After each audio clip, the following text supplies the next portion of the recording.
तो अगला क्वेश्चन है बच्चों, a particle perform SHM with amplitude a and time period t at t equals to 0 it is at -a/2 and moving along negative direction, then write the equation of SHM. इस question को बच्चों आप खुद से attempt करें। हमने पिछले question में समझा था किस तरह से हम इक्वेशन लिख सकते हैं। किसी भी इक्वेशन को लिखने के लिए बच्चों हमें क्या निकालना होता है, इनिशियल फेज।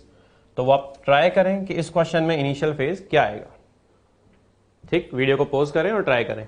ठीक, तो देखो यहां पर दिया हुआ है हमें कि पार्टिकल t बराबर 0 पे कहां है बच्चों, -a/2 पर है और जा किधर रहा है, नेगेटिव डायरेक्शन में जा रहा है।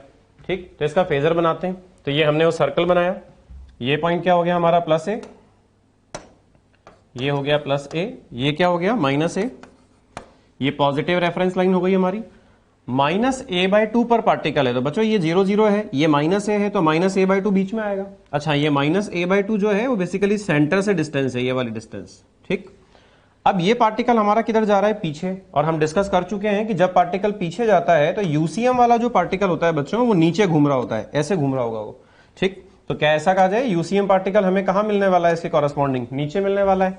तो -a/2 पे अगर एसएचएम वाला पार्टिकल है तो इसके कॉरस्पॉन्डिंग यूसीएम पार्टिकल बच्चों यहां होगा। तो ये हमें यूसीएम पार्टिकल मिल गया कब, t बराबर 0 पे। बाय डेफिनेशन t बराबर 0 पे यूसीएम पार्टिकल का क्या बनाए, पोजीशन वेक्टर। तो ये हमने पोजीशन वेक्टर बना रखा है बच्चों। और अब इस पोजीशन वेक्टर का पॉजिटिव रेफरेंस लाइन के साथ हमें क्लॉकवाइज डायरेक्शन में जो एंगल है, ये वाला जो एंगल है बच्चों वो निकालना है। यही हमारा इनिशियल फेज हो जाएगा। ठीक, तो देखें आप, ये अगर a/2 है तो ये कल भी हमने डिस्कस किया था, जब a/2 होता है, ये भी अगर a/2 होगा तो ये वाला एंगल कितना आएगा बच्चों, ये वाला, ये एंगल आएगा 30 डिग्री ट्राइंगल सॉल्व करके। और हमारा जो फाई है वो ये है, तो ये फाई हमारा कितना हो जाएगा बच्चों, यहां से लेकर यहां तक 180 + 30 यानी पाई प्लस π/6। तो ये इनिशियल फेज हो गया हमारे पास, पाई प्लस π/6 यानी 7π/6। और ये इक्वेशन ऑफ एसएचएम आ गई हमारे पास। तो इस तरह से आप किसी भी क्वेश्चन में इनिशियल फेज कैलकुलेट कर सकते हैं और उसकी हेल्प से इक्वेशन भी फिर लिख सकते हैं। अगला क्वेश्चन देखते हैं बच्चों। देखिए इस क्वेश्चन में बोला गया है एक पार्टिकल परफॉर्म करता है एसएचएम जिसका एम्पलीट्यूड और टाइम पीरियड हमें गिवन है। ठीक है बच्चों, और हमसे t बराबर 0 पे पार्टिकल का लोकेशन भी दिया हुआ है। और क्वेश्चन यहां पर हमसे पूछ रहा है टाइम, पार्टिकल को कितना टाइम लगेगा। जैसे फर्स्ट केस में पूछा हुआ है x बराबर 0 से a/2 तक जाने में, सेकंड में पूछा हुआ है x बराबर 0 से a/√2 तक जाने में। तो ये टाइम कैसे कैलकुलेट करेंगे हम, एक पार्टिकल को कहीं से कहीं तक जाने में टाइम हमसे पूछ सकता है एसएचएम में। तो देखो पहले यहां पर इसका हम जनरल कॉन्सेप्ट डिस्कस करते हैं, यहीं पर कर लेते हैं या अगली स्लाइड में करते हैं, इसमें करते हैं। तो बच्चों यहां पर ऐसे सोचो, आप मान लेते हैं इसको बच्चों हम फेजर से कर रहे हैं, इक्वेशन से नहीं कर रहे हैं। इक्वेशन से इन क्वेश्चंस को करना थोड़ा सा लेंथी भी होता है और उसमें गलती होने के भी पूरे चांस होते हैं। तो आप इनको फेजर से करें, बहुत ही आसानी से सॉल्व हो जाएंगे। तो ये मान लेते हैं हमारा +a है इस जगह, ये हमारा क्या है -a है, ये पॉजिटिव रेफरेंस लाइन होगी बच्चों। ठीक, अब आप ऐसे सोचो कि हमारा जो एसएचएम करता हुआ पार्टिकल है वो माना पहले मीन पोजीशन पे है, यहां है और फॉरवर्ड डायरेक्शन में जा रहा है। तो अगर ये मीन पोजीशन पे है और फॉरवर्ड डायरेक्शन में जा रहा है तो बताएं इस समय जब ये पार्टिकल यहां है इसके कॉरस्पॉन्डिंग यूसीएम पार्टिकल कहां आएगा। तो हमें मालूम है फॉरवर्ड जा रहा होगा तो यूसीएम पार्टिकल इसके जस्ट ऊपर आएगा इस जगह। तो ये t = 0 पर हमने क्या पता लगा लिया बच्चों, यूसीएम पार्टिकल पता लगा लिया। अब आप इसका पोजीशन वेक्टर बनाएं। तो ये यूसीएम पार्टिकल का पोजीशन वेक्टर हमारे पास आ गया इस तरह से, ये हमारा पोजीशन वेक्टर हो गया यूसीएम पार्टिकल का। अब यहां पर आप ऐसे सोचें कि अगर ये एसएचएम करता हुआ पार्टिकल यहां से आगे की तरफ जाता है तो माना t टाइम में ये पार्टिकल यहां से बच्चों यहां आ जाता है, माना ये कितना चलता है, x चलता है। कितने टाइम में चलता है, माना t टाइम में चलता है। तो अगर हमें x दे रखा हो और टाइम अगर हमसे पूछा जाए कि इस x को कवर करने में कितना टाइम लगेगा, तो उसके लिए बच्चों हम ऐसे सोच सकते हैं। देखो जब ये पार्टिकल यहां था तो यूसीएम पार्टिकल यहां था, जब ये यहां से x मूव करके यहां आ जाएगा तो यूसीएम पार्टिकल भी तो बच्चों घूम रहा होगा ना साथ साथ, क्योंकि वो घूमेगा तभी ये चलेगा। इसका मतलब जब ये पार्टिकल यहां आएगा तो यूसीएम पार्टिकल कहां आ जाएगा, इसके बिल्कुल ऊपर इस जगह। ठीक, इस यूसीएम पार्टिकल का अगर ये टी टाइम में यहां से यहां तक आता है तो इस यूसीएम पार्टिकल का बच्चों टी टाइम पर यूसीएम पार्टिकल का आप दोबारा से पोजीशन वेक्टर बनाओ। तो ये तो हो गया initial position vector of UCM particle और ये हो गया टी टाइम के बाद position vector of UCM particle. अब ऐसे सोचो, क्या ऐसा कहा जाए जब ये एसएचएम करता हुआ पार्टिकल x चलता है तो यूसीएम करता हुआ पार्टिकल बच्चों इतना एंगल घूम जाता है उसी टी टाइम में। सही है, इसका मतलब ये हुआ कि अगर हमसे कोई पूछे कि इसे x चलने में कितना टाइम लगेगा, तो आप उसका आंसर ऐसे दे सकते हैं, इसे x चलने में उतना ही टाइम लगेगा जितना इस यूसीएम पार्टिकल को ये एंगल घूमने में लगेगा, माना ये एंगल थीटा है। इसका मतलब टाइम जो है, इसे x चलने में उतना ही टाइम लगेगा जितना उस यूसीएम पार्टिकल को थीटा एंगल घूमने में लगेगा। इसका मतलब ये हुआ कि अगर हमसे एसएचएम पार्टिकल कितना टाइम में x चलेगा ये पूछा जाए, तो उसका जवाब आप ऐसे भी दे सकते हैं, मतलब एक तरह से हम एसएचएम वाले क्वेश्चन का जवाब यूसीएम वाले पार्टिकल से दे रहे हैं बच्चों। तो यहां पर हम ये कह सकते हैं कि इसे x चलने में उतना ही टाइम लगेगा जितना उसे थीटा घूमने में टाइम लगेगा। समझ रहे हो, क्योंकि वो भी तो घूमेगा साथ साथ। अब इसे थीटा घूमने में कितना टाइम लगेगा, तो वो बड़े आसानी से कैलकुलेट किया जा सकता है। ये एंगल है थीटा, बच्चों कितने से घूम रहा है, ओमेगा की एंगुलर स्पीड से घूम रहा है। तो क्या ऐसा कहा जाए, इस थीटा का जो वैल्यू आएगा वो आएगा ओमेगा इंटू टी। हमें पूछा गया है टाइम बताएं, तो टाइम आ जाएगा angle rotate by the UCM particle divided by omega. ठीक, यहां से आप लिख सकते हैं टी को, t is equals to theta divided by omega को लिख सकते हैं बच्चों 2 पाई बाय टी। तो ये आ जाएगा आपके पास 2 पाई, और यहां मैं पीछे लिख देता हूं टी, ये इस तरह से। तो ये हमारे पास बच्चों एक जर्नल फॉर्मूला आ गया, जिससे हम क्या निकाल सकते हैं, टाइम निकाल सकते हैं। ठीक है, जिससे हम क्या निकाल सकते हैं, टाइम निकाल सकते हैं। मगर उसके लिए पहले आपको ये पता लगाना पड़ेगा कि जब ये पार्टिकल चलता है x, तो इसके साथ साथ जो यूसीएम वाला पार्टिकल है वो कितना घूमता है। ठीक है बच्चों, तो इसको अपने को थोड़ा सा ध्यान रखना है।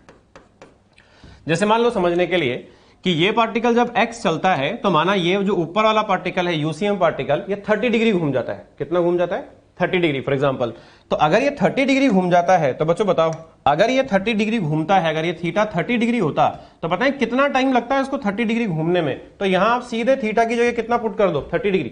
तो जैसे आप 30 डिग्री पुट करेंगे, यहां मैं साइड में लिख देता हूं, देखो थीटा अगर बच्चों कितना होगा 30 डिग्री। तो थीटा अगर 30 डिग्री होगा, तो क्या ऐसा कहा जाए, इसमें जो टाइम लगेगा आपको, इसमें जो टाइम लगेगा वो टाइम लगेगा आपको बच्चों, यहां पर थीटा की वैल्यू रखो 30 डिग्री, यहां कितना आएगा 360, कट करेंगे तो t/12 आ जाएगा ये। इसका मतलब 30 डिग्री घूमने में t/12 टाइम लगता है। सोचो बच्चों, ये 45 डिग्री घूमता तो कितना टाइम लगता, तो वहां थीटा की जगह 45 रख दीजिए आप। यानी अगर यहां थीटा 45 घूमता, तो टाइम का जो वैल्यू आएगा बच्चों वो आ जाएगा t/8। मान लीजिए 60 डिग्री घूमता, तो अगर थीटा की वैल्यू 60 डिग्री होती, तो टाइम जो लगता है 60 डिग्री घूमने में वो t/6 लगता बच्चों। मान लो कि 90 डिग्री घूम जाता, 90 डिग्री घूमने का मतलब समझ रहे हैं आप, यहां से चलता और ये घूम के पूरा यहां आ जाता। अच्छा सोचो बच्चों, जब ये पार्टिकल यहां से घूम के यहां आ जाएगा, तो क्या ऐसा कहा जाए हमारा जो एसएचएम करता हुआ पार्टिकल है वो भी तो, मतलब इसकी जो शेडो है वो भी तो यहां से चलती हुई यहां तक आ जाएगी।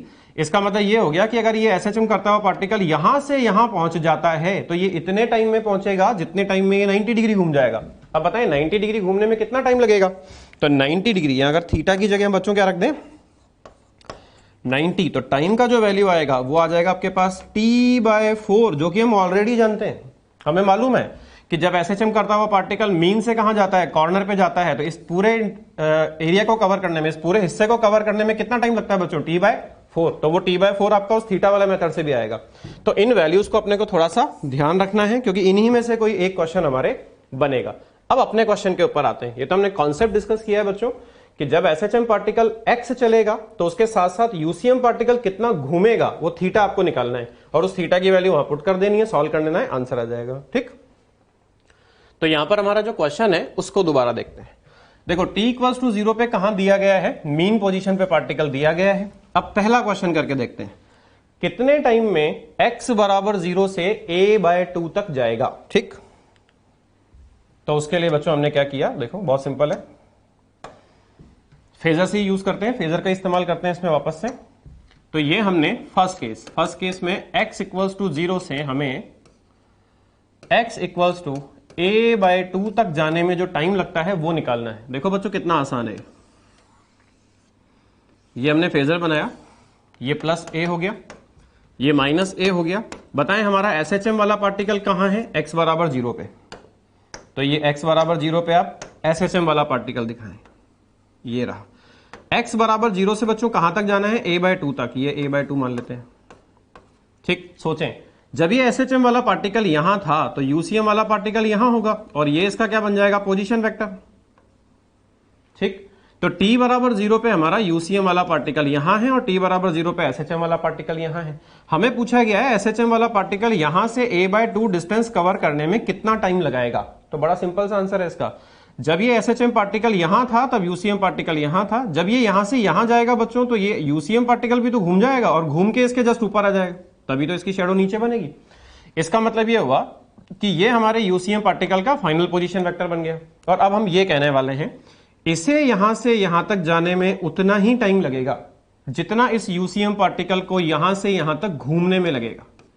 ठीक, अब जरा चेक करें a/2, अगर ये a/2 है बच्चों तो ये भी कितना हो गया, a/2, और अगर ये a/2 है तो ये वाला जो एंगल नजर आ रहा है, ये कल भी हमने पढ़ा था 30 डिग्री आएगा, ये ट्राइंगल को सॉल्व करके निकाल सकते हैं आप। ठीक, इसका मतलब ये हो गया कि जब SHM करता हुआ पार्टिकल मीन पोजीशन से a/2 जाता है तो उसके कॉरस्पॉन्डिंग UCM पार्टिकल 30 डिग्री घूम जाता है, और UCM पार्टिकल को 30 डिग्री घूमने में जितना टाइम लगेगा उतना ही SHM वाले पार्टिकल को बच्चों x = 0 से a/2 तक जाने में टाइम लगेगा। और वो टाइम कितना लगेगा वो हम अभी निकाल चुके हैं, बिकॉज यहां थीटा कितना है, 30 डिग्री। तो टाइम का जो वैल्यू आएगा वो बच्चों कितना आ जाएगा, t/12। डायरेक्ट आंसर आ गया बिना किसी इक्वेशन के। यानी अगर आपको मीन से कहां जाना है, a/2 तक जाना है, तो टाइम कितना लगेगा, t/12। इसको एंगल से सोचें आप। ठीक, सेकेंड केस देखते हैं बच्चों। सेकेंड केस में पूछा हुआ है x = 0 से a/√2, x = 0 से a/√2। पिछली क्लास में भी हमने डिस्कस किया था, जब हम a/√2 पे खड़े होते हैं तो जो फेजर का एंगल बनता है, मतलब पोजीशन वेक्टर का जो एंगल बनता है बच्चों, वो 45 डिग्री बनता है। इसका मतलब ये हुआ कि अगर हम यहां पर इसका फेजर डायग्राम बनाएं, सेकेंड केस के लिए बात हो रही है, तो यहां अगर आप देखें तो ये एक ऑब्जेक्टिव क्वेश्चन बन जाता है, अब जिसके लिए पेन टच करने की भी जरूरत नहीं है। ये प्लस है, माइनस है, SHM वाले पार्टिकल को मार्क करते हैं, यहां पहले था, यहां से a/√2 तक भेजना है। ठीक, जब ये यहां था तो UCM पार्टिकल यहां था, ये UCM पार्टिकल का बच्चों पोजीशन वेक्टर बना लो। जब ये यहां से यहां जाएगा तो ये पार्टिकल यहां से घूम के इसके बिल्कुल ऊपर आ जाएगा, यहां आ जाएगा, ये इसकी नई पोजीशन वेक्टर बना लो। अब जरा दिमाग लगाओ, जब ये पार्टिकल यहां से यहां a/√2 चलता है तो ये कितना एंगल घूमता है, आंसर है 45 डिग्री। कैसे आया, ये पिछले क्वेश्चन में भी डिस्कस किया था हमने। 45 डिग्री घूमने में जो टाइम लगेगा वही टाइम इसे बच्चों मीन से a/√2 तक जाने में लगेगा, और वो टाइम कितना होगा, तो उसका आंसर डायरेक्ट आ गया, टाइम हो जाएगा t/8। कैसे हो जाएगा, क्योंकि थीटा कितना है, 45। मान लीजिए इसी क्वेश्चन में जो थर्ड पार्ट है उसको देखते हैं। थर्ड में हमसे कहा जा रहा है 0 से √3a/2, √3a/2 पे एंगल कितना बनता है बच्चों, 60 डिग्री। नहीं तो 60 डिग्री अगर एंगल बनता है तो यहां सॉल्व करते हैं, थर्ड वाला पार्ट यहां सॉल्व कर लेते हैं। तो आप जरा देखो,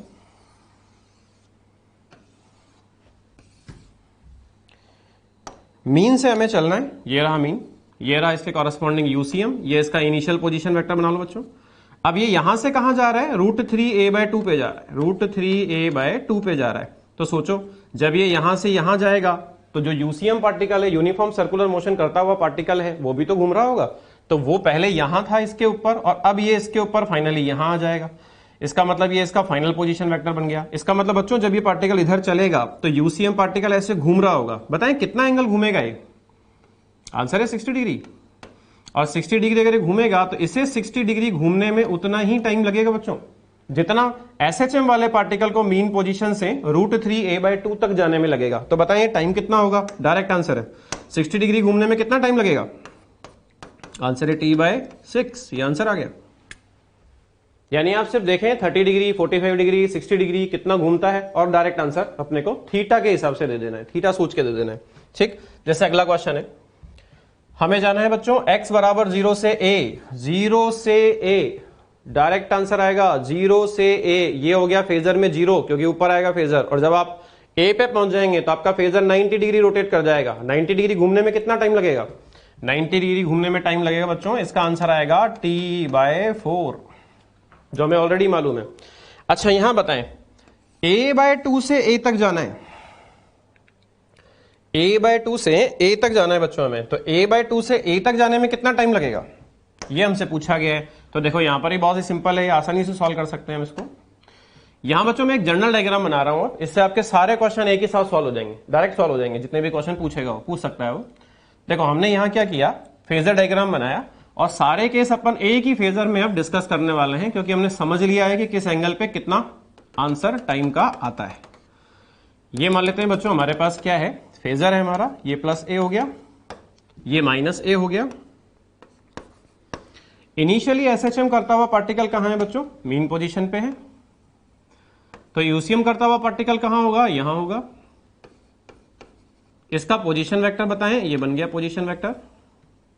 अब आप सोचो, अगर एसएचएम करता हुआ पार्टिकल यहां से a/2 जाता है, माना यहां a/2 है, तो हमारा यूसीएम पार्टिकल घूम के इसके ऊपर आ जाएगा, मतलब इस जगह आ जाएगा, यहां आ जाएगा, ये इसका नया पोजीशन वेक्टर हो जाएगा। अगर ये मीन पोजीशन से a/√2 जाता है, यहां कहीं a/√2 मान लेते हैं बच्चों, तो हमारा यूसीएम पार्टिकल भी मीन से घूमता हुआ इसके ऊपर आ जाएगा, इस जगह आ जाएगा, यहां कहीं आ जाएगा, ये इसका पोजीशन वेक्टर इस जगह का हो जाएगा।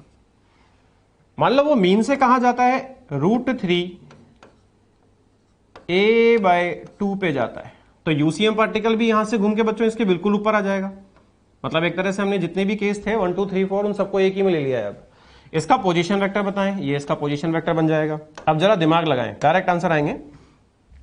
अगर पार्टिकल 0 से a/2 जाता है, तो बच्चों हमारा जो फेजर है वो कितना एंगल घूमेगा, केवल 30 डिग्री। ये एंगल कितना है, 30 डिग्री।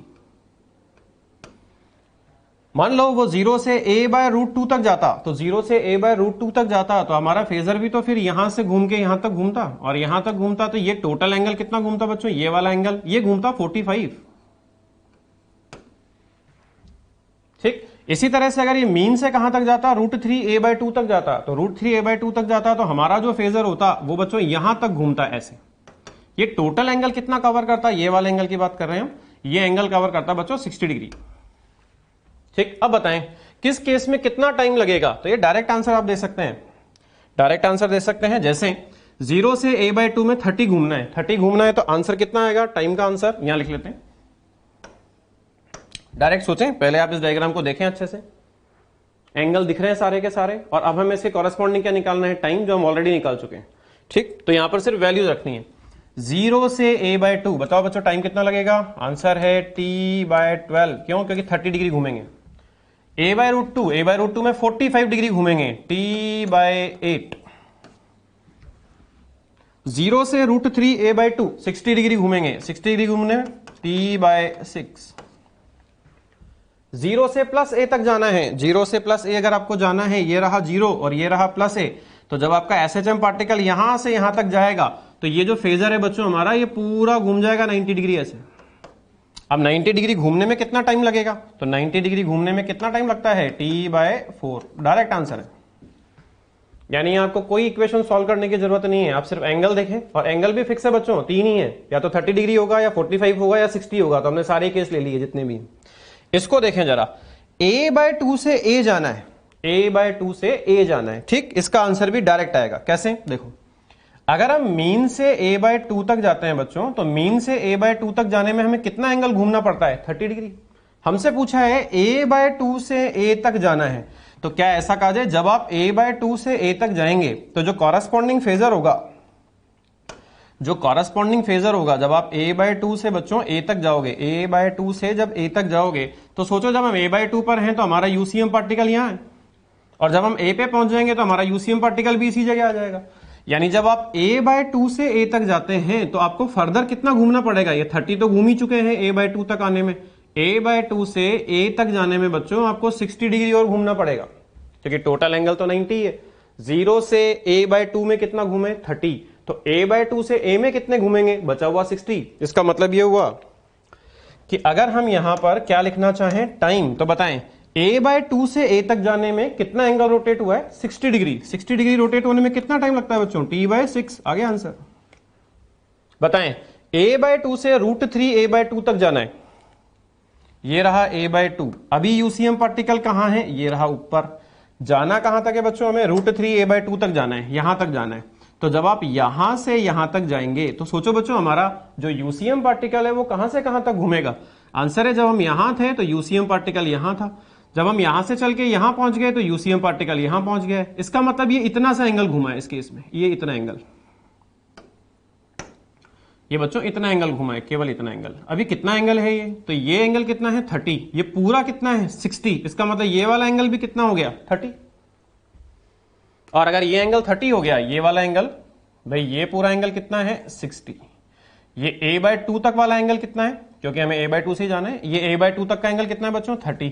तो ये वाला जो एंगल है, ये वाला एंगल भी कितना हो गया 30 डिग्री हो गया। इसका मतलब ये हुआ कि अगर हम जो है वो a/2 यानी a/2 मतलब हम रेफरेंस लाइन से 30 पे तो पहले ही है, जाना कहां तक है √3a/2 तक जाना है, a/2 से √3a/2 तक जाना था। √3a/2 कब आता है बच्चों, रेफरेंस लाइन से 60 पे आता है। तो a/2 पे जब हम हैं तो 30 पे तो हम पहले से ही हैं, जाना हमें कहां तक है 60 तक जाना है। इसका मतलब फर्दर कितना घूमे 30 डिग्री, और 30 डिग्री घूमने में कितना टाइम लगता है, 30 डिग्री घूमने में टाइम लगता है बच्चों t/12। ये आंसर आ गया। कोई इक्वेशन सॉल्व नहीं करनी है, सिर्फ एंगल देखें, इस डायग्राम को अच्छे से समझें, इसको देखें। a/√2 से a तक जाना है, a/√2 समझते हैं हम, a/√2 का मतलब है रेफरेंस लाइन से हम 45 डिग्री पर तो पहले ही है, और जाना हमें कहां है a पे हमें मालूम है टोटल एंगल 90 डिग्री हो जाता है, यानी हम 45 पर हैं और फाइनली हमें 90 पे जाना है। इसका मतलब ये हो गया बच्चों कि अगर आप 45 पर हो और 90 तक जाना है, इसका मतलब 45 डिग्री और घूमना है, और 45 डिग्री घूमने में कितना टाइम लगता है t/8। ये आंसर आ गया। अब जरा इसको चेक करते हैं, √3a/2 से बच्चों कहां तक जाना है a तक, चलते हैं। √3a/2 का क्या मतलब है, √3a/2 का मतलब है हम 60 पे तो पहले ही हैं, क्योंकि जब आप √3a/2 पे होंगे तो आपका फेजर कितने एंगल पे आ रहा होगा 60 पे आ रहा होगा, और जाना हमें यहां तक है। इसका मतलब ये हुआ कि हम 60 पे तो पहले ही बैठे हैं और हमें जाना है 90 तक। इसका मतलब ये हुआ कि हमें कितना एंगल और घूमना पड़ा, केवल 30 डिग्री, और 30 डिग्री घूमने में कितना टाइम लगेगा, 30 डिग्री घूमने में टाइम लगेगा बच्चों t/12। ये आंसर आ गया। तो आप इस डायग्राम को थोड़ा सा ध्यान रखें, इन एंगल्स को थोड़ा सा ध्यान रखें। जब हम मीन से a/2 जाते हैं तो फेजर में जो अपना position vector of UCM particle है वो कितना घूमता है 30 घूमता है।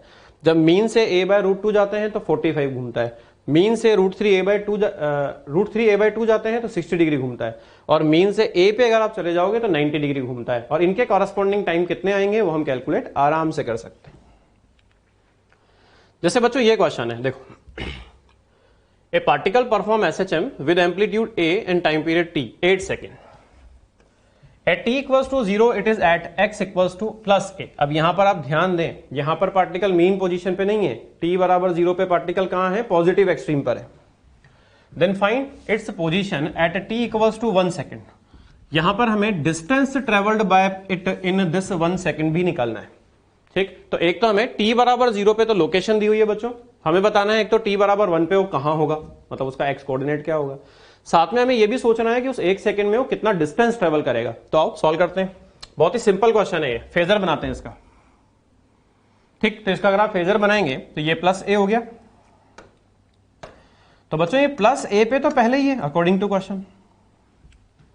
ठीक, अब आप यहां पर जरा देखें, यहां पे टाइम हमें कितना दिया हुआ है, टाइम दिया हुआ है बच्चों 8 सेकेंड, और हमसे t बराबर 1 सेकेंड पे पूछा गया है कि ये कहां है। t बराबर 0 तो यहां है, t बराबर 1 पे ये कहां है, तो ऑब्वियस सी बात है कि ये इस तरफ चलेगा क्योंकि कॉर्नर पे तो पहले ही है। अब t बराबर 1 पे अगर आपसे पूछा गया है तो क्या ऐसा कहा जाए t बराबर 1 सेकेंड जो है बच्चों उसको आप कैपिटल T/8 लिख सकते हो, क्योंकि कैपिटल T कितना दिया हुआ है 8 सेकेंड। तो क्या ऐसा कहा जाए जो गिवन टाइम है ये 1 सेकेंड, ये 1 सेकेंड बच्चों कैपिटल T/8 है। यानी क्वेश्चन ये हो गया कि ये यहां पर है और कैपिटल T/8 टाइम इंटरवल में ये कितना चलेगा, इसका क्या पोजीशन होगा वो हमें पता करना है।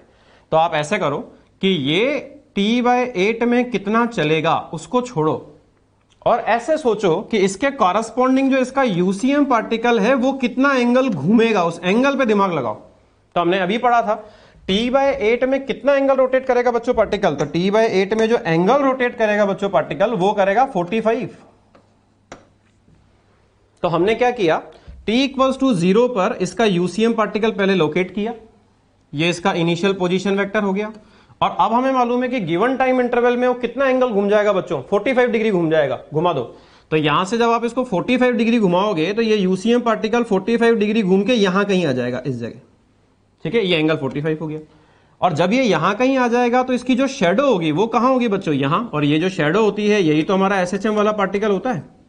ठीक, यानी अगर हम ये डिस्टेंस पता कर लें इसकी, तो यही इसका क्या बन जाएगा, पोजीशन। और ये पोजीशन दिख रही है, अगर ये 45 है तो बच्चों ये भी 45 हो गया। और अगर ये 45 हो गया तो ये वाली जो डिस्टेंस है वो हम ट्राइंगल सॉल्व करके निकाल सकते हैं, जो हम ऑलरेडी निकाल चुके हैं। कितना आने वाला है, a/√2। इसका मतलब t = 1 सेकेंड पे हमारा जो पार्टिकल है वो a/√2 पे पहुंच जाएगा। और इस a/√2 को कैलकुलेट करने के लिए हमने इस पार्टिकल को नहीं चलाया है, पहले किसको चलाया है, इसके यूसीएम पार्टिकल को चलाया है कि वो कितना एंगल घूमेगा। ठीक, अच्छा भाई बताएं डिस्टेंस टेबल कैसे निकालेंगे। तो डिस्टेंस टेबल के लिए बच्चों ऐसे सोचो, ये पार्टिकल पहले कहां था, यहां, अब कहां है, यहां। कितना चला, ये इतना सा पोर्शन चला, ये इसका डिस्टेंस है। अब ये पोर्शन निकाला कैसे जाए, तो मीन से इसका डिस्टेंस कितना होता है बच्चों, a, और मीन से इस वाले पॉइंट का डिस्टेंस कितना आ रहा है, a/√2। तो क्या ऐसा कहा जाए ये जो पीछे वाला हिस्सा है ये a - a/√2 के बराबर हो जाएगा। यानी डिस्टेंस टेबल अगर हमसे पूछा जाए तो बच्चों आंसर आ जाएगा a - a/√2। तो इस क्वेश्चन में हमने क्या किया है कि टाइम हमें गिवन था, तो टाइम से पहले हमने क्या निकाला बच्चों, थीटा। उतने थीटा हमने उस यूसीएम पार्टिकल को क्या किया, घुमाया। तो जब आप यूसीएम पार्टिकल को घुमाएंगे तो उसकी इनिशियल शेडो और फाइनल जो शेडो होगी वो एसएचएम वाले पार्टिकल के इनिशियल पोजीशन और फाइनल पोजीशन को रिप्रेजेंट करेगी।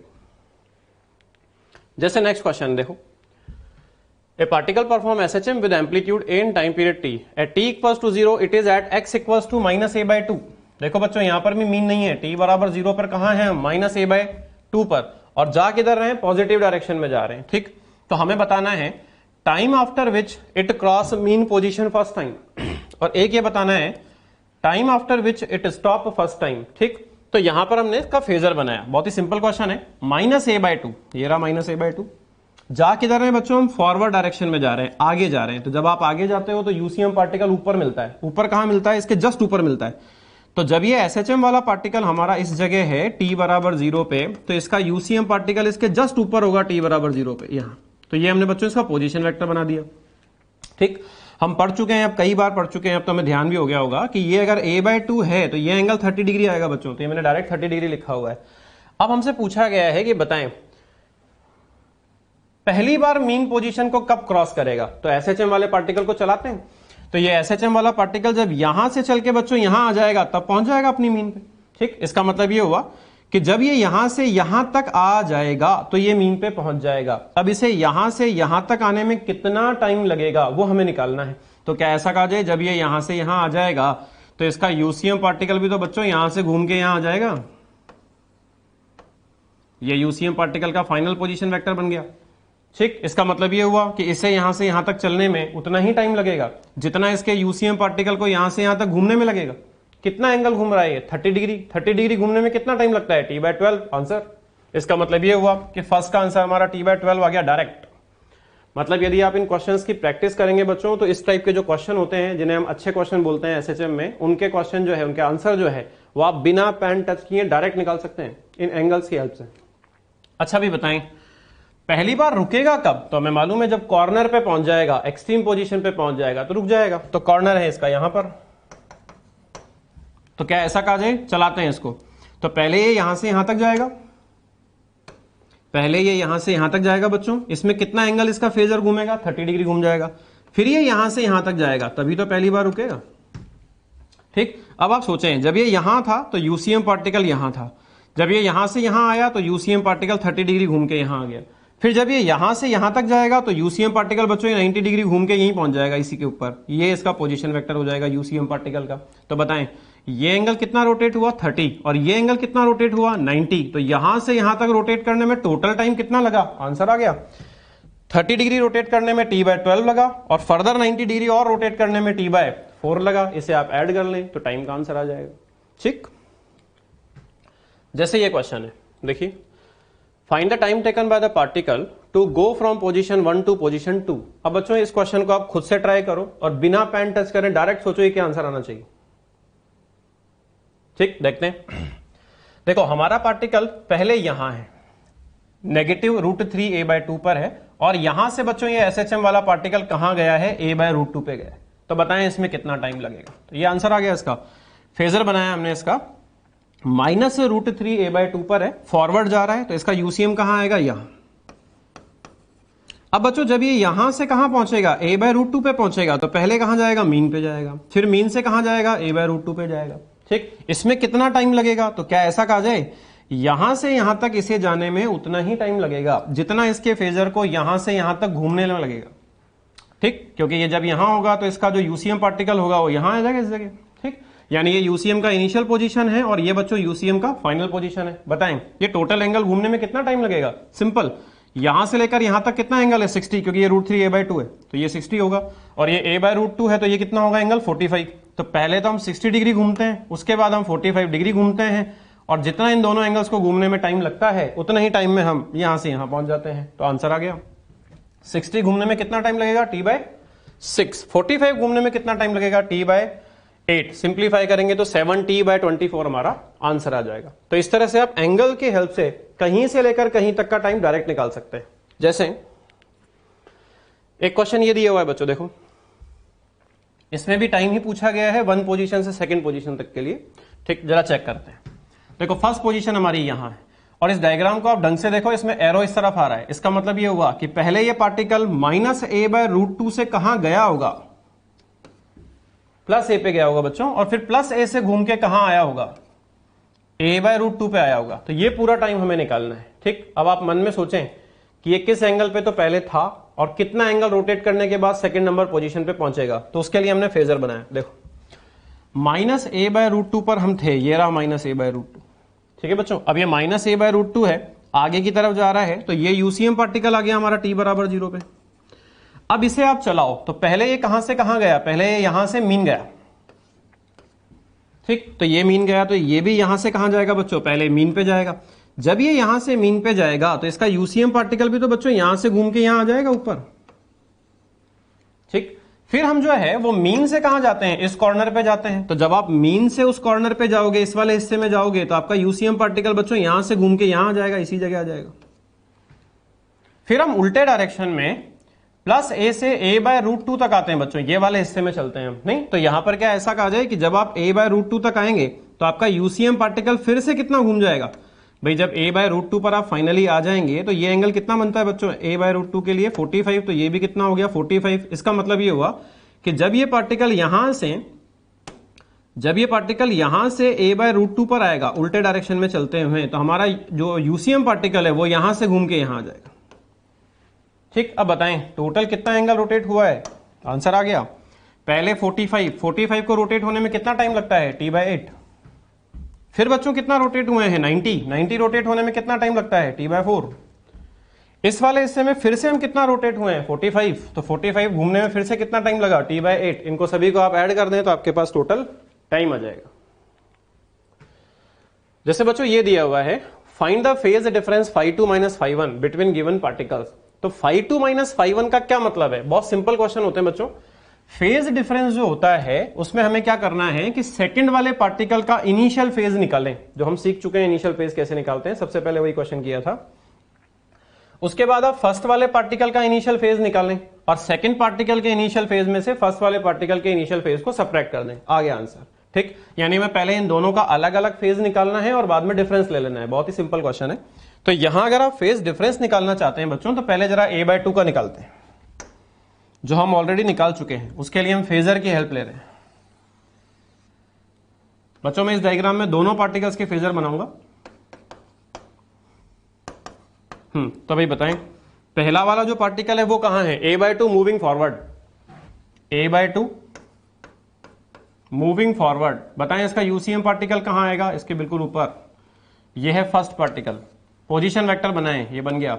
ये एंगल कितना है, यही इनिशियल फेज है, तो ये एंगल कितना आएगा बच्चों, 30 डिग्री। इसका मतलब ये हो गया कि हमारा जो पहला पार्टिकल है उस पहले पार्टिकल का इनिशियल फेज कितना है, 30 डिग्री और π/6। इस वाले पार्टिकल का इनिशियल फेज निकालना है बच्चों, मैं इसको रेड से दिखा रहा हूं। सेकंड पार्टिकल का अगर हम इनिशियल फेज निकालें तो इसका फेजर बनाते हैं, -a/√2 पर ये है, -a/√2 पर ये है। ठीक है, तो ये -a/√2 यहां का ही मान लेते हैं।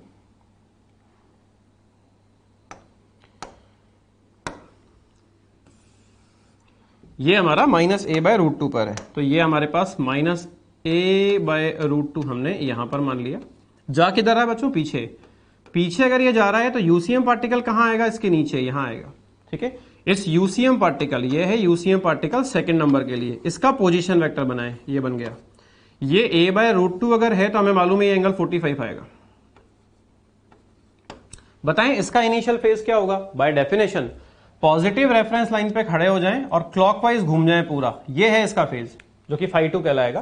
तो यहां पे आप देख सकते हैं इट इज π + 45 डिग्री। तो यहां पर सेकंड का जो फेज आ रहा है वो आ रहा है π + π/4 यानी 5π/4। अब हमें बेटा फेज डिफरेंस पूछा गया है, फेज डिफरेंस निकालना बहुत ही आसान काम है। हमने दोनों के अलग अलग फेज पहले निकाल लिए हैं और अब हमें सिर्फ डिफरेंस लेना है। तो अगर आप डिफरेंस लेंगे तो आपके पास 26π/24 फाइनल आंसर आ जाएगा। एक और क्वेश्चन करते हैं, देखो सेम क्वेश्चन है, फेज डिफरेंस आपको कैलकुलेट करना है, तो खुद से कैलकुलेट कीजिए कॉपी में, बाद में बोर्ड पे देखना। तो यहां पर अगर हम देखें तो पहला जो पार्टिकल है, पहले पार्टिकल की बात करते हैं इसकी, तो इसके लिए हमने फिर से फेजर डायग्राम बनाया है यहां पे।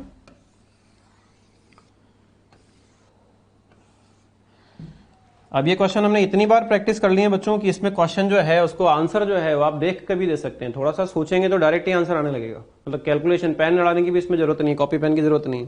बताएं, फर्स्ट पार्टिकल a/2 पर है, मूविंग बैकवर्ड्स, ये a/2 बैकवर्ड्स जा रहा है, तो यूसीएम पार्टिकल कहां आएगा? नीचे, यहां आएगा। पोजीशन वेक्टर बताएं, ये बन गया। अच्छा, अगर ये a/2 है तो हमें मालूम है ये एंगल 30 डिग्री आने वाला है ट्राइंगल सॉल्व करके। ठीक, बताएं इनिशियल फेज क्या होगा? तो इनिशियल फेज बच्चों पॉजिटिव रेफरेंस लाइन से क्लॉकवाइज मापा जाता है, तो ये इनिशियल फेज होगा इसका। कितना आ गया ये? It is π - 30। तो ये आपके पास φ1 की वैल्यू आ गई बच्चों, π - π/6।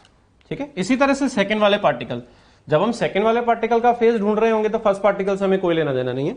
सेकंड वाले का फेजर बनाते हैं, रेड से बना देता हूं। बताएं बच्चों सेकंड पार्टिकल कहां है? यहां पर है, पीछे जा रहा है, तो ये हमने मान लिया यहां कहीं -√3a/2 है। जा किधर रहा है? पीछे। पीछे जा रहा है तो यूसीएम पार्टिकल कहां आएगा बच्चों? नीचे, यहां आएगा। और ये अगर यूसीएम पार्टिकल है सेकंड वाले पार्टिकल का, ये था यूसीएम फर्स्ट वाले पार्टिकल का, इसका पोजीशन वेक्टर बनाएं, ये बन गया। अब बिकॉज ये √3a/2 पर है तो हमें मालूम है ये एंगल 60 डिग्री आने वाला है। ठीक, बताएं इनिशियल फेज क्या होगा? इनिशियल फेज तो बच्चों यहीं से गिनना होता है। तो ये आ जाएगा आपके पास यहां से लेकर यहां तक π + 60। तो ये हमारे पास इनिशियल फेज बच्चों सेकंड का आ गया, π + 60 या π + π/3। इस फेज में से इस फेज को आप क्या कर दें? सब्ट्रैक्ट, तो आपके पास फेज डिफरेंस आ जाएगा। तो फेज डिफरेंस सॉल्व करने के बाद आता है π/2। तो इस तरह से बच्चों हम अलग अलग पार्टिकल का फेज निकाल के बाद में उनका डिफरेंस ले सकते हैं।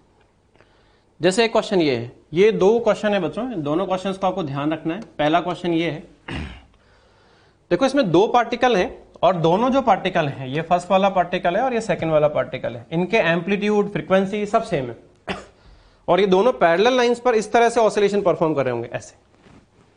हमसे पूछा गया है two particles perform SHM in two nearby lines according to the given diagram with same amplitude and time period.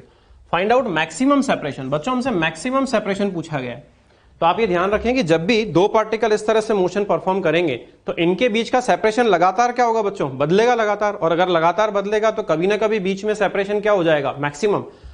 Maximum separation इन दोनों पार्टिकल्स के बीच का तभी होगा बच्चों जब इन दोनों की वेलोसिटी किसी इंस्टेंट पर क्या हो जाए? सेम। इसको ध्यान रखना है। जब दोनों पार्टिकल्स की वेलोसिटी का मतलब है स्पीड और डायरेक्शन दोनों सेम होनी चाहिए, या तो दोनों फॉरवर्ड जाने चाहिए या फिर दोनों बैकवर्ड जाने चाहिए। तो जब दोनों पार्टिकल्स का वेलोसिटी क्या हो जाएगा बच्चों? सेम हो जाएगा, तब उनके बीच का सेपरेशन क्या होगा? मैक्सिमम सेपरेशन होगा, जो अपने को निकालना है। अब जरा यहां पर बात करते हैं। देखो हमने ये कहा कि दोनों पार्टिकल्स की वेलोसिटी सेम होनी चाहिए, तो दोनों पार्टिकल्स की वेलोसिटी सेम होनी चाहिए, तो ऐसा तो तभी हो सकता है बच्चों जब हमारा एक पार्टिकल जो है वो मीन पोजीशन से जितना इधर है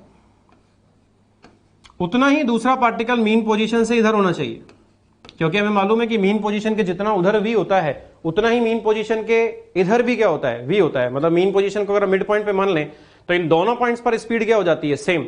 मगर हमें स्पीड नहीं, हमें वेलोसिटी सेम चाहिए। इसका मतलब ये हुआ कि अगर एक पार्टिकल यहां है और इस तरफ जा रहा है तो दूसरा पार्टिकल उतना ही दूसरी तरफ होना चाहिए और इसी डायरेक्शन में जाना चाहिए, ऐसे। तभी जाके उनकी वेलोसिटी सेम होगी। और अगर इन दोनों का डायरेक्शन ऑफ वेलोसिटी सेम हम कर दें, मतलब ये वाला पार्टिकल बच्चों हमने मान लिया है कि इस तरफ जा रहा है और ये वाला पार्टिकल भी किधर जा रहा है, इस तरफ जा रहा है, और दोनों का एक्स एक्स क्या है, सेम है, ताकि स्पीड सेम हो जाए। ठीक, तो यहां पे आप देख सकते हैं कि अगर एक पार्टिकल इधर है तो इसका यूसीएम कहां आएगा बच्चों, नीचे, पोजीशन वेक्टर क्या आएगा ये। इसी तरह से उसका यूसीएम कहां आएगा, नीचे यहां, और इसका पोजीशन वेक्टर क्या आएगा, ये आएगा। अब बिकॉज ये दोनों एक्स एक्स बराबर हैं, सो दैट ये दोनों एंगल भी बच्चों क्या हो जाएंगे, बराबर, क्योंकि ये एक्स और ये एक्स क्या है, सेम, ये एक्स और ये एक्स क्या है, सेम, सो दैट ये वाला एंगल और ये वाला एंगल भी बच्चों क्या हो जाने वाला है, सेम हो जाने वाला है। यानी कंक्लूड अगर हम करें तो दो पार्टिकल्स के बीच में मैक्सिमम सेपरेशन तब होगा जब दोनों की वेलोसिटी क्या हो जाएगी, बराबर। और दोनों की वेलोसिटी बराबर बच्चों तभी हो सकती है जब दोनों के फेजर वर्टिकल लाइन के अबाउट क्या हो जाए, सिमेट्रिक। दोनों के फेजर वर्टिकल लाइन के अबाउट क्या हो जाए, सिमेट्रिक हो जाए। मतलब एक का फेजर अगर थीटा, वर्टिकल से थीटा इधर आ रहा है तो दूसरे का फेजर वर्टिकल से थीटा इधर आना चाहिए, तभी जाकर दोनों की वेलोसिटी क्या हो पाएगी, सेम हो पाएगी। तो वेलोसिटी अपने को सेम कर देनी है। तो इस क्वेश्चन को आप सॉल्व करते हैं। देखो इसमें पहला particle mean position moving forward है और दूसरा पार्टिकल जो है वो कहां पर है, पॉजिटिव एक्सट्रीम पर है। ठीक, देखो ये हमने पहला पार्टिकल मार्क किया है बच्चों और ये दूसरा पार्टिकल मार्क किया है। ये अब समय के साथ इधर घूमेगा और ये समय के साथ नीचे की तरफ घूमेगा। अच्छा, ये जो एसएचएम पार्टिकल है ये समय के साथ आगे की तरफ जाएगा और ये वाला जो पार्टिकल है सेकंड नंबर वो इस तरफ आएगा। ठीक है, मगर क्या ऐसा कहा जाए जैसे ये दोनों पार्टिकल चलेंगे वैसे ही इनके फेजर भी तो बच्चों घूमना शुरू कर देंगे। और फेजर अगर घूमना शुरू कर देंगे तो देखो इसके फेजर में और इसके फेजर में इनिशियल एंगल कितना है, मतलब एक तरह से फेज डिफरेंस कितना है, आंसर है 90। अब बिकॉज क्वेश्चन में ये दिया हुआ है कि इनके टाइम पीरियड सेम है, तो टाइम पीरियड अगर बच्चों सेम है तो क्या ऐसा कहा जाए इनके फेजर की जो एंगुलर स्पीड होगी वो भी सेम हो जाएगी, यानी ओमेगा भी सेम हो जाएगा दोनों का। और ओमेगा अगर सेम हो जाएगा तो आप ऐसे समझ सकते हैं, मान लेते हैं ये तो पहले पार्टिकल का फेजर है जो वर्टिकल ऊपर है और ये सेकंड पार्टिकल का फेजर है जो हॉरिजॉन्टल है। अब अगर इन दोनों को हम सेम ओमेगा से घुमाएं बच्चों, तो सेम ओमेगा से अगर आप इनको घुमाओगे तो ये इस तरह से घूमेंगे, और अगर सेम ओमेगा इनके बीच में है तो इनके बीच में जो नेट एंगल बन रहा है वो अगर इनिशियली 90 डिग्री बन रहा है तो हर टाइम इंस्टेंट पर ये एंगल 90 डिग्री ही बनेगा। क्यों बनेगा, क्योंकि इनके ओमेगा सेम है, मतलब जितनी देर में ये थीटा घूमेगा उतनी ही देर में वो दूसरा वाला भी तो बच्चों थीटा घूम जाएगा। यानी इनके बीच के जो एंगल होंगे वो एंगल हमेशा क्या बने रहेंगे, कांस्टेंट बने रहेंगे। सीधे शब्दों में बोलें तो इन दोनों के बीच में अभी फेज डिफरेंस या एंगल कितना आ रहा है, 90 डिग्री, और जब ये घूमेंगे तो इनके बीच में एंगल हमेशा क्या बना रहेगा, 90 डिग्री बना रहेगा। और 90 डिग्री अगर बना रहेगा तो देखो at the time of maximum separation velocities of both particles are equal, वो हम डिस्कस कर चुके हैं। और ये वेलोसिटीज बच्चों सेम तब होंगी जब ये फेजर जो होंगे वो वाई एक्सिस के अबाउट क्या हो जाएंगे, वर्टिकल लाइन के अबाउट क्या हो जाएंगे, सिमेट्रिक। तो अब जरा दिमाग लगाओ, अगर ये दो फेजर हैं इस तरह से परपेंडिकुलर, तो जब ये घूमेंगे वाई एक्सिस के अबाउट, हमें वाई एक्सिस के अबाउट इन्हें क्या कर देना है, सिमेट्रिक कर देना है। तो घुमाते हैं, देखो ये ऐसे घूमेंगे, ऐसे घूमेंगे, ऐसे घूमेंगे, ऐसे घूमेंगे, और कभी ना कभी ये ऐसे हो जाएंगे, यानी वाई एक्सिस बिल्कुल बीच में से जाएगी। तो हमें उस इंस्टेंट का ही डायग्राम बनाना है। तो हमने क्या किया कि ये जो पहला वाला पार्टिकल है ये पीछे चलेगा, सेकंड वाला आगे चलेगा, तो हमने सेकंड वाले को आगे रखा है और फर्स्ट वाले को बच्चों क्या रखा है, पीछे रखा है। और इनके आपको डायरेक्ट फेजर बना देने हैं। आप तो क्या करो, एक का फेजर इधर बनाओ, एक का फेजर इधर बनाओ, और उसके बाद सोचो, हमने कहा था कि ये एंगल अगर थीटा है बच्चों तो ये वाला एंगल भी क्या होगा, थीटा, तभी तो वाई के अबाउट सिमेट्रिक होंगे। और अभी अभी हम कह रहे थे कि ये जो इन दोनों के बीच का नेट एंगल है ये कभी चेंज नहीं होगा। इसका मतलब ये हो गया कि ये वाला जो टोटल एंगल है ये अभी भी क्या बना रहेगा, 90। इसका मतलब ये है बच्चों कि अगर ये टोटल 90 है तो फिर ये जो एंगल है ये कितना होना चाहिए, 45, और ये भी कितना होना चाहिए, 45, क्योंकि दोनों थीटा थीटा क्या है, बराबर, और थीटा प्लस थीटा बराबर कितना है, 90, यानी थीटा कितना हो गया, 45।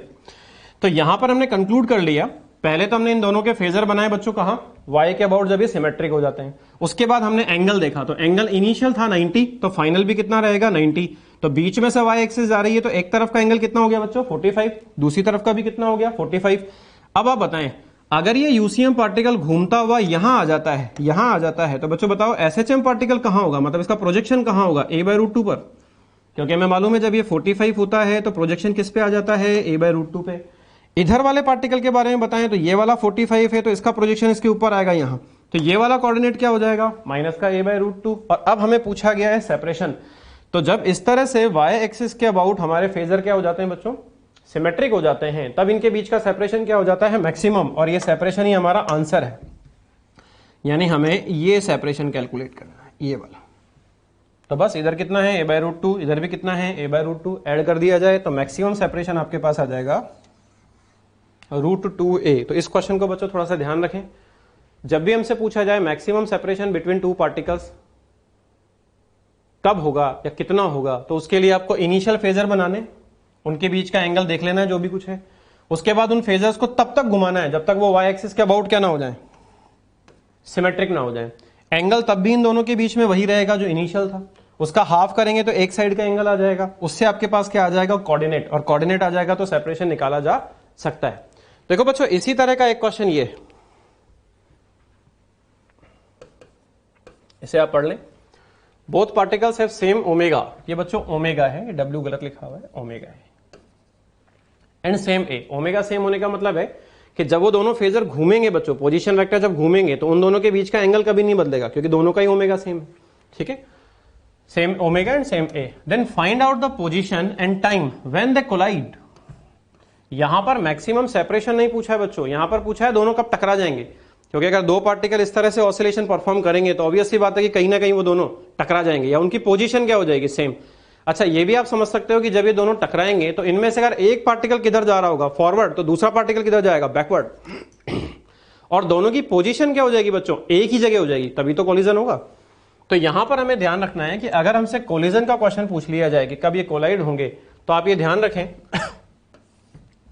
कि इनके बीच में कोलिजन तभी होगा, ये माना मीन पोजीशन है बच्चों, इनके बीच में कोलिजन तभी होगा जब पहली चीज तो दोनों पार्टिकल कहां आ जाएं, एक ही जगह आ जाएं, दोनों कहां आ जाएं, एक ही जगह आ जाएं, मतलब एक अगर यहां है तो दूसरा भी यहीं आ जाएगा। एक अगर फॉरवर्ड जा रहा होगा बच्चों तो दूसरा किधर जा रहा होगा, बैकवर्ड जा रहा होगा, एक तरह से क्रॉस कर रहे होंगे एक दूसरे को, ठीक। अब अगर एक पार्टिकल फॉरवर्ड जा रहा है और एक बैकवर्ड जा रहा है तो यहां इसका जरा फेजर बना के देखते हैं, यही बना लेते हैं।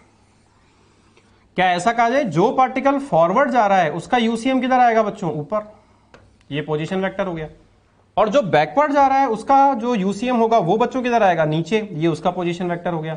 अब क्या ऐसा भी कहा जाए बिकॉज इसका जो डिस्टेंस है और इसका जो डिस्टेंस है वो दोनों सेम है, सो दैट ये वाला एंगल और ये वाला एंगल क्या होगा बच्चों, सेम हो जाएगा इस केस में, क्योंकि एक का फेजर जस्ट ऊपर है तो दूसरे का फेजर जस्ट नीचे है, यानी ये दोनों एंगल आपस में बराबर हैं। यानी आप ये कह सकते हो कि जब कोई दो पार्टिकल कोलाइड करते हैं तो उनके जो फेजर्स होते हैं वो एक्स एक्सिस के अबाउट क्या हो जाते हैं, सिमेट्रिक। यानी अगर एक का फेजर एक्स एक्सिस के ऊपर होगा थीटा, तो दूसरे का फेजर एक्स एक्सिस के नीचे होगा। जब एक का ऊपर होगा फेजर और दूसरे का फेजर नीचे होगा बच्चों, तो उन दोनों का प्रोजेक्शन कहां आ रहा होगा, एक ही जगह आ रहा होगा, और हम कहेंगे कि कोलिजन हो रहा है, ठीक। तो ये आपको ध्यान रखना है कि जब कोलिजन होगा तो हमें फेजर बनाने हैं एक्स एक्सिस के अबाउट सिमेट्रिक, जबकि मैक्सिमम जब हमें सेपरेशन निकालना होता है बच्चों तो हमें फेजर बनाने होते हैं वाई एक्सिस के अबाउट सिमेट्रिक। तो इन दो पॉइंट्स को आप ध्यान रखें। अब इसको सॉल्व करते हैं। देखो बहुत ही सिंपल सा क्वेश्चन है, इसका सॉल्यूशन जो है वो यहां दिया हुआ है। देखो पहला पार्टिकल दिया हुआ है बच्चों मीन पोजीशन फॉरवर्ड और दूसरा दिया हुआ है कॉर्नर पे। तो ये तो हमारा पहला पार्टिकल हो गया मीन पोजीशन, तो इसका एसएचएम वाला पार्टिकल या शेडो यहां पर आएगी, किधर जा रही होगी, आगे। ये वाला पार्टिकल यहां है सेकंड नंबर, ये किधर चलेगा समय के साथ, इधर चलेगा। तो ऑब्वियस सी बात है कि ये बीच में कहीं ना कहीं टकरा जाएंगे, और जब ये टकराएंगे तो आप इस डायग्राम से भी सोच सकते हैं, जब ये टकराएंगे तो एक पार्टिकल अगर इधर जा रहा होगा तो दूसरा पार्टिकल बच्चों किधर जाएगा, अपोजिट, और ये एक ही जगह पर आ जाएंगे। तो हमने क्या किया, इन दोनों के पहले इनिशियल फेजर बनाए, ये इसका हो गया और ये इसका हो गया। बताइए इन दोनों के बीच में एंगल कितना है, 90। अभी हमने बात की थी कि ये जो 90 है ये हमेशा क्या रहने वाला है, कांस्टेंट, क्योंकि ω1 बराबर ω2 है। तो हमने बच्चों कोलिजन निकालने के लिए इस फेजर को उठा के दोबारा प्लॉट किया, कब, जब ये दोनों फेजर एक्स एक्सिस के अबाउट क्या हो जाएं, सिमेट्रिक। यानी एक को हमने एक्स एक्सिस के ऊपर बनाया है और दूसरे को एक्स एक्सिस के नीचे बनाया है, सेम एंगल पे। अच्छा इन दोनों के बीच का टोटल एंगल कितना है, 90 इनिशियल। अभी भी कितना होगा बच्चों, 90। तो अगर ये 90 होगा तो ये ऊपर वाला एंगल कितना हो गया, 45, और ये नीचे वाला भी कितना हो गया, 45। अब बताएं जब फेजर 45 पे होता है तो ये कोऑर्डिनेट कितना होता है, आंसर है a/√2। इसका मतलब जिस जगह ये टकराएंगे उस पार्टिकल, उस जगह की, उस पोजीशन की जो है वो वैल्यू आ जाएगी आपके पास a/√2, ठीक। अच्छा कितने टाइम में टकराएंगे, हमें टाइम भी पूछा गया है।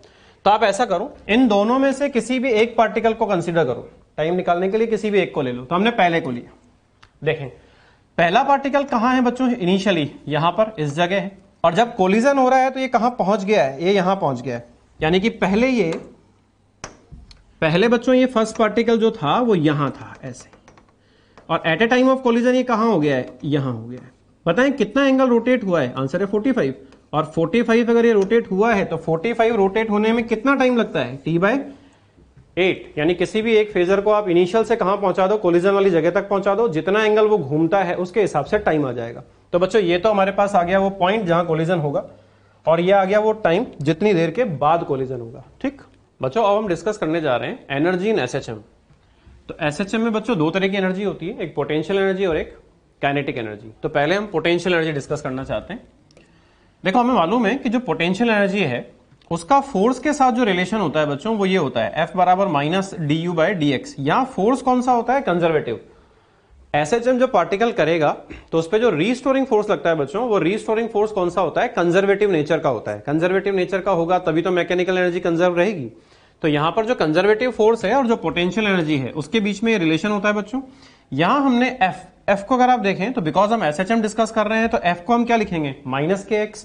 तो यहां पर हमने एफ को लिखा हुआ है F बराबर -kx, और इसको आगे लिख दिया -du/dx। माइनस से माइनस तो बच्चों क्या हो जाएगा, कैंसिल। इस dx को आप सामने मल्टीप्लाई करें और du को इंटीग्रेट कर दें। तो जब आप du को इंटीग्रेट करेंगे तो ये माइनस कैंसिल आउट हो गया है। तो k dx को जब आप इंटीग्रेट करेंगे बच्चों तो ये आ जाएगा हाफ kx² प्लस c।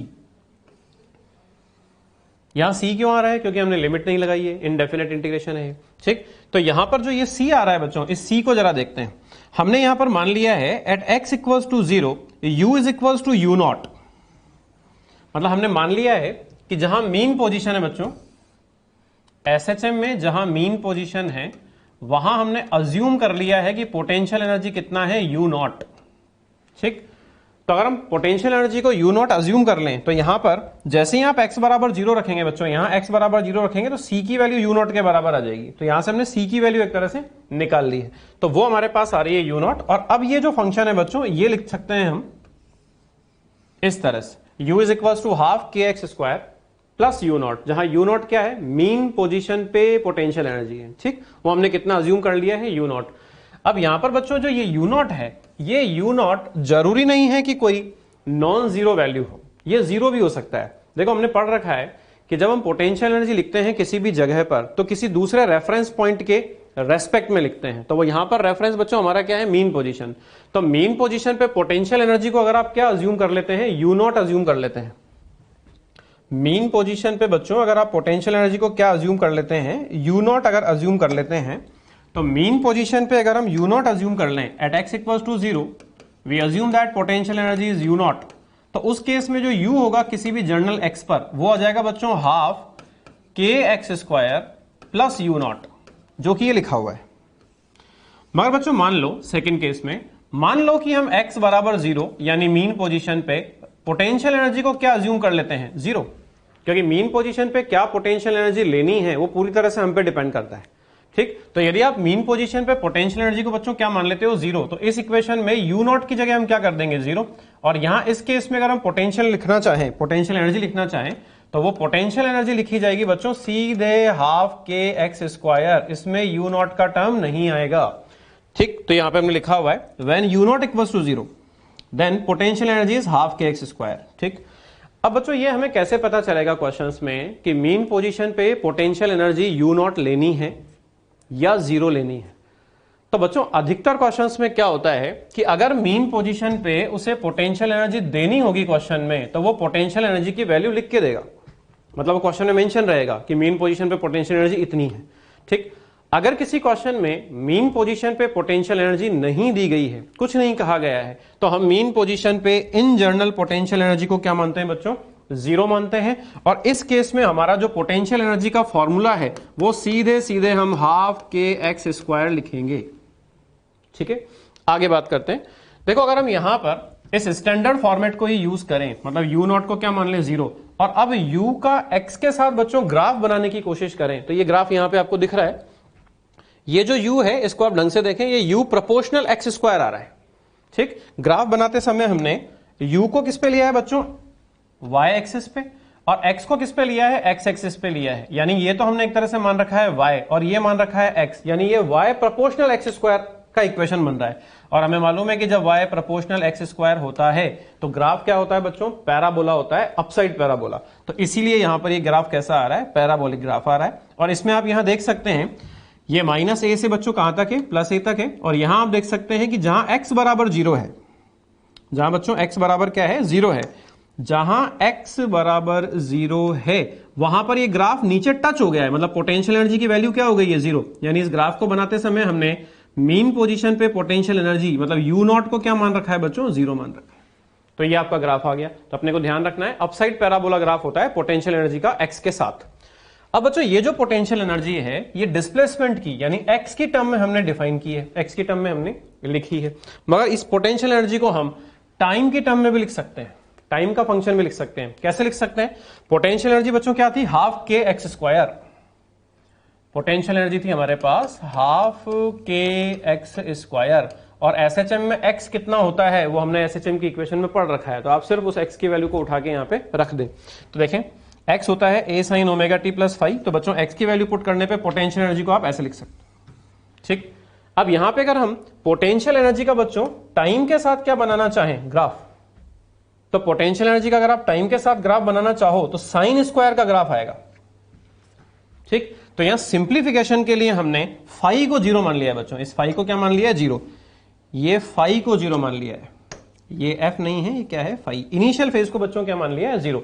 तो यदि आप यहां फाई को 0 मान लेते हैं तो क्या ऐसा कहा जाए, ये सीधे सीधे अब साइन स्क्वायर ओमेगा टी लिखा जा सकता है। और साइन स्क्वायर ओमेगा टी लिखा जा सकता है, इसका मतलब ये ग्राफ जो है वो स्टैंडर्ड साइन स्क्वायर थीटा का ग्राफ अपने को बनाना है।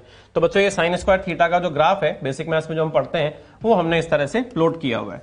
अब जरा आप यहां पर सोचें, अगर हम यहां इस पोटेंशियल एनर्जी को देखें तो x इक्वल्स टू 0 पे तो बच्चों इसकी वैल्यू क्या आ जाएगी, 0, यानी मिनिमम वैल्यू आ जाएगी। और x इक्वल्स टू a अगर हम यहां रख दें या -a अगर हम यहां रख दें, मतलब कॉर्नर्स की अगर हम बात करें तो कॉर्नर्स पे हमारी पोटेंशियल एनर्जी क्या हो जाएगी, मैक्सिमम। और उस मैक्सिमम पोटेंशियल एनर्जी का बच्चों वैल्यू अपने को ध्यान रखना है कितनी होती है, हाफ के ए स्क्वायर। इसीलिए इस ग्राफ में जो पोटेंशियल एनर्जी का मैक्सिमम वैल्यू आ रहा है वो मैक्सिमम वैल्यू बच्चों लिखा हुआ है हाफ के ए स्क्वायर, ठीक। तो ये पोटेंशियल एनर्जी जो है इसको अपने को ध्यान रखना है। अगर मीन पोजीशन पे पोटेंशियल एनर्जी मेंशन है तो हमें कंसीडर करना है, और कुछ नहीं कहा गया है तो u0 को क्या मान लेना है बच्चों, 0 मान लेना है, ठीक। अगला जो टर्म है हमारे पास उसमें हमने कुछ नोट जो है पोटेंशियल एनर्जी से रिलेटेड लिखे हुए। देखो potential energy is parabolic function of displacement, potential energy is parabolic function of displacement, वो हम पढ़ चुके हैं। Potential energy is minimum at the mean position, x बराबर 0 पे पोटेंशियल एनर्जी क्या होगी बच्चों, मिनिमम होगी, क्योंकि वो x स्क्वायर पे डिपेंड करती है। तो x 0 हो जाएगा तो पोटेंशियल एनर्जी मिनिमम हो जाएगी। मैक्सिमम कहां होती है, एक्सट्रीम पे, ±a पर, ठीक। इसी तरह से आप देखें वो जो फंक्शन दिया हुआ है उसमें अगर आप ये t की वैल्यूज रखेंगे तो मिनिमम वैल्यू आ जाएगी, और अगर ये t की वैल्यूज रखेंगे तो मैक्सिमम आ जाएगी। ये वाला जो पॉइंट है बच्चों ये इंपॉर्टेंट है। देखो हमसे कहा गया है frequency of potential energy is double the frequency of the SHM, मतलब पोटेंशियल एनर्जी का जो फ्रीक्वेंसी है, भाई पोटेंशियल एनर्जी भी क्या है, पीरियोडिक फंक्शन है। क्यों है, क्योंकि साइन की टर्म में लिखा हुआ है, देखो। और पोटेंशियल एनर्जी का पीरियोडिक फंक्शन है तो ऑब्वियस सी बात है कि इसका भी कुछ ना कुछ टाइम पीरियड होगा, इसका भी कुछ ना कुछ फ्रीक्वेंसी होगा। तो आपको ये ध्यान रखना है कि जो पोटेंशियल एनर्जी है उसकी फ्रीक्वेंसी बच्चों जो एसएचएम की फ्रीक्वेंसी होती है, जो अभी तक हम पढ़ते आ रहे हैं 1/t, उसकी क्या होती है, डबल होती है। फ्रीक्वेंसी क्या होती है, डबल। अभी कैसे डबल होती होगी तो इसको हम मैथमेटिकली भी समझ सकते हैं और फिजिक्स से भी समझ सकते हैं डायरेक्ट। ऐसे सोचो, जब हमारा कोई पार्टिकल एसएचएम परफॉर्म करता है, जैसे मान लीजिए कि हम जो है वो पार्टिकल को कहीं से भी आपने इसको चलाया, कहीं से भी आप इसको चला सकते हैं। तो जब हमारा पार्टिकल एसएचएम परफॉर्म करता है बच्चों तो क्या होगा कि जब वो एक ऑसिलेशन करेगा, जैसे मान लीजिए यहां से चलना शुरू करता है, तो यहां से जब वो चलेगा तो इस जगह पोटेंशियल एनर्जी क्या हो जाएगी, मैक्सिमम। फिर इस जगह पोटेंशियल एनर्जी फिर से क्या हो जाएगी, मैक्सिमम। और ये हमारा एक ऑसिलेशन क्या हो जाएगा, पूरा। अब दिमाग लगाएं, इस पूरे एक ऑसिलेशन में पोटेंशियल एनर्जी 2 बार मैक्सिमम हो गई है कॉर्नर्स पे। पोटेंशियल एनर्जी स्केलर क्वांटिटी होती है, +a और -a से कोई फर्क नहीं पड़ता है। तो क्या ऐसा कहा जाए बच्चों कि पूरे एक ऑसिलेशन में पोटेंशियल एनर्जी 2 बार क्या हो गई है, मैक्सिमम, और 2 बार ही क्या हो गई है, मिनिमम, क्योंकि 2 बार आप मीन से भी तो गुजरोगे। इसका मतलब एक ऑसिलेशन में पोटेंशियल एनर्जी 2 बार मैक्सिमम होती है और 2 बार ही मिनिमम होती है। इसका मतलब ये हुआ कि पोटेंशियल एनर्जी का अगर हम टाइम पीरियड देखें, उसके वेरिएशन का अगर हम टाइम पीरियड देखें, तो पोटेंशियल एनर्जी को मैक्स से मैक्स तक जाने में केवल कितना टाइम लगता है बच्चों? T/2। इसका मतलब पोटेंशियल एनर्जी के ऑसिलेशन का जो टाइम पीरियड आता है वो SHM के टाइम पीरियड का बच्चों कितना आएगा? हाफ। हाफ क्यों आएगा? क्योंकि दो बार, एक टाइम पीरियड में दो बार पोटेंशियल एनर्जी मैक्सिमाइज हो जाएगी। इसका मतलब ये हुआ कि अगर पोटेंशियल एनर्जी के फ्लक्चुएशन का या उसके वेरिएशन का टाइम पीरियड T/2 है तो बच्चों फ्रीक्वेंसी क्या हो जाएगी? 2 टाइम्स, डबल हो जाएगी। यही लिखा हुआ है यहां पर, तो इसको आपको ध्यान रखना है। अब आगे बात करते हैं बच्चों काइनेटिक एनर्जी। काइनेटिक एनर्जी क्या होती है डिस्प्लेसमेंट की टर्म में? तो बड़ा सिंपल है, हाफ mv² काइनेटिक एनर्जी होती है। तो यहां पर काइनेटिक एनर्जी होती है हाफ mv²। v की वैल्यू क्या होती है बच्चों? तो v की वैल्यू SHM में हमें मालूम है, v बराबर omega under root a² minus क्या होता है? x²। इस v की वैल्यू को आप यहां पे पुट करें, सॉल्व करें तो आपके पास ये वैल्यू आ जाएगी। This is kinetic energy. ठीक, इस काइनेटिक एनर्जी को अगर आप देखें तो यहां काइनेटिक एनर्जी प्रोपोर्शनल आ रहा है -x²। ये तो कांस्टेंट है आगे की टर्म। तो इसका मतलब ये हुआ कि अगर यहां काइनेटिक एनर्जी प्रोपोर्शनल -x² है बच्चों, तो ग्राफ अगर आप बनाएंगे तो ये एक तरह से y प्रोपोर्शनल -x² हो गया। और अगर ये ग्राफ आप यहां प्लॉट करेंगे तो ये ग्राफ कैसा आएगा? Down side parabola. तो यहां पर ये जो ग्राफ है ये भी पैराबोलिक है, मगर यहां पर कैसा ग्राफ है? Down side parabola. जबकि पोटेंशियल एनर्जी में कैसा था? अप साइड पैराबोला था। अच्छा बच्चों, यहां पर ये भी आप देख सकते हैं कि जब हम यहां x की वैल्यू को 0 रखेंगे, तो जब आप यहां x की वैल्यू को 0 रखोगे तो आपकी काइनेटिक एनर्जी क्या हो जाएगी? मैक्सिमम। और उस मैक्सिमम काइनेटिक एनर्जी का जो वैल्यू है वो भी बच्चों हमें ध्यान रखना है। कितना है? हाफ के a²। हाफ के a²। इससे जस्ट पहले अभी हमने पोटेंशियल एनर्जी का मैक्सिमम वैल्यू लिखा था बच्चों, याद करो। पोटेंशियल एनर्जी का मैक्सिमम वैल्यू भी कितना आ रहा था? आंसर है हाफ के a²। ठीक, तो काइनेटिक एनर्जी का मैक्सिमम वैल्यू बच्चों ये होता है और पोटेंशियल एनर्जी का मैक्सिमम वैल्यू बच्चों ये होता है। मगर यहां पर एक चीज आपको ध्यान रखनी है, ये वैल्यू तभी मैक्सिमम वैल्यू है जब हमने x = 0 पे u0 को क्या मान रखा है बच्चों? 0। ये भी अपने बात की थी, u0 जब 0 होगा तभी जाके ये आंसर आएगा, अदरवाइज u0 का टर्म भी ऐड हो जाएगा इसके अंदर। ठीक, आगे बात करते हैं। देखो बच्चों, यहाँ काइनेटिक एनर्जी हम टाइम के टर्म में लिखना चाहते हैं, तो टाइम के टर्म में लिखना चाहते हैं तो हाफ mv² में हमने v को as a function of time लिखा। तो v as a function of time SHM में ये होता है। इसकी वैल्यू को आप उठा के रखें तो आपके पास ये फंक्शन आ गया। अच्छा, ये जो m⍵² है, आप चाहें तो इसको k लिख सकते हैं। m⍵² k होता है। ठीक, तो ये जो फंक्शन लिखा हुआ है इसे हम चाहें तो ये भी लिख सकते हैं। ये k हो गया बच्चों, हाफ के a² cos² ओमेगा t। यहां सिंप्लीफिकेशन के लिए इनिशियल फेज फाई को हमने क्या मान लिया है? ये फाई है। फाई को हमने बच्चों क्या मान लिया है? 0 मान लिया है। ठीक, अब यहां जरा ग्राफ प्लॉट करके देखते हैं। यह है काइनेटिक एनर्जी, टाइम के साथ ग्राफ प्लॉट करना है। फाई बराबर 0 हमने लिया हुआ है। तो ये k जो है इसका ग्राफ अगर आप देखें तो ये सीधे सीधे cos² ओमेगा t यानी cos² थीटा का ग्राफ आ जाएगा। तो ये बच्चों cos² थीटा का हमने क्या बना रखा है? ग्राफ बना रखा है। और इस काइनेटिक एनर्जी का जो मैक्सिमम वैल्यू है जो अभी हमने डिस्कस किया था वो अपने को हाफ m⍵² इंटू a² लिखना है, या आप इसको ये भी लिख सकते हो हाफ, यही बच्चों k है, k a²। एक ही बात, कैसे भी लिखे। तो ये ग्राफ हमें ध्यान रखने हैं, ये टाइम के साथ ग्राफ है बच्चों, और वो किसके साथ ग्राफ था? पोजीशन के साथ। ठीक, अब काइनेटिक एनर्जी के बारे में भी कुछ पॉइंट्स अपने को ध्यान रखने हैं। काइनेटिक एनर्जी जो है वो इन्वर्टेड पैराबोलिक फंक्शन होता है, इसीलिए ग्राफ उल्टा आ रहा था, नीचे की तरफ पैराबोला आ रहा था। ठीक है जी, इसका मैक्सिमम वैल्यू इतना होता है। ठीक, अच्छा, यहां पर भी अगर आप इन टाइम इंस्टेंट को इस फंक्शन में रखें, इन टाइम इंस्टेंट्स को आप इस फंक्शन में रखेंगे, तो इस फंक्शन में अगर आप इन टाइम इंस्टेंट्स को रखेंगे तो इन टाइम इंस्टेंट्स पर क्या हो जाएगा? Maximum value of kinetic energy आएगी। ठीक, और यहां पर ये वही पॉइंट है बच्चों जो अभी पोटेंशियल एनर्जी में भी हमने डिस्कस किया था, इसको आप स्पेशली ध्यान रखें, ये क्वेश्चन कई बार पूछा जाता है। Frequency of kinetic energy is double. Frequency of kinetic energy double, यानी टाइम पीरियड क्या हो गया बच्चों? हाफ। क्यों हाफ हो गया? क्योंकि जिस तरह से एक ऑसिलेशन में 2 बार पोटेंशियल एनर्जी मैक्सिमाइज होती है, उसी तरह से एक ऑसिलेशन में काइनेटिक एनर्जी भी 2 बार मैक्सिमाइज होगी। कब? एक बार तो मीन पोजीशन से जाते समय और एक बार मीन पोजीशन से वापस इस तरफ जाते हुए, और 2 बार ही काइनेटिक एनर्जी क्या हो जाएगी बच्चों? 0। कब 2 बार 0 हो जाएगी? दोनों कॉर्नर्स पे। यानी एक ऑसिलेशन में काइनेटिक एनर्जी 2 बार 0 होती है और 2 बार क्या होती है? मैक्सिमम। यानी कि काइनेटिक एनर्जी को मैक्सिमम से मैक्सिमम जाने में टाइम कितना लगता है? केवल T/2।